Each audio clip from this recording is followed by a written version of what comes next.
L'Union des républiques socialistes soviétiques, abrégée en URSS, est un État fédéral à régime communiste, qui a existé du 30 décembre 1922 jusqu'à sa dissolution le 26 décembre 1991.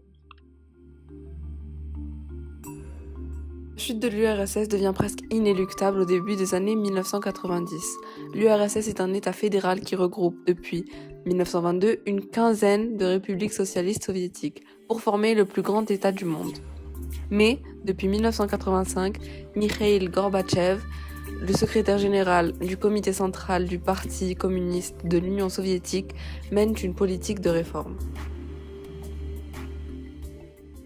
31 décembre 1991, l'URSS est morte! Vive la Russie!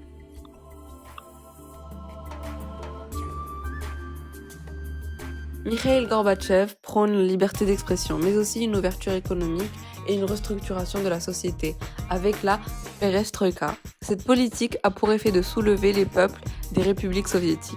Depuis 60 ans, les populations des nations formant l'URSS vivent la dictature imposée par le Parti communiste. En août 1991, les communistes orthodoxes tentent même de renverser Mikhaïl Gorbatchev, devenu président de l'URSS, avec le putsch de Moscou.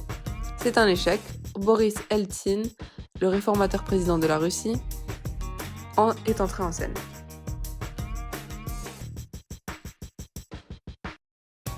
La révolution roumaine de 1989 a été l'un des facteurs de la chute de l'URSS.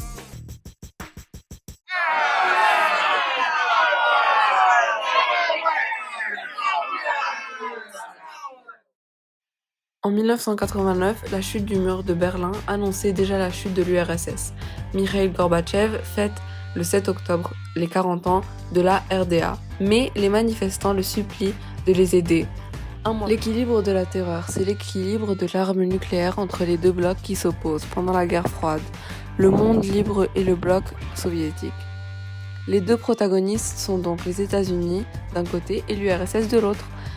Cette course à l'armement est en fait davantage une stratégie de défense car si un camp s'attaque à l'autre, il s'expose à des représailles aussi massives. Certes, les États-Unis et l'Union soviétique sont en capacité de s'autodétruire, mais le but est finalement d'éviter tout assaut nucléaire. Alors, merci Selma pour ton explication. Actuellement, la Russie est gouvernée par Vladimir Poutine.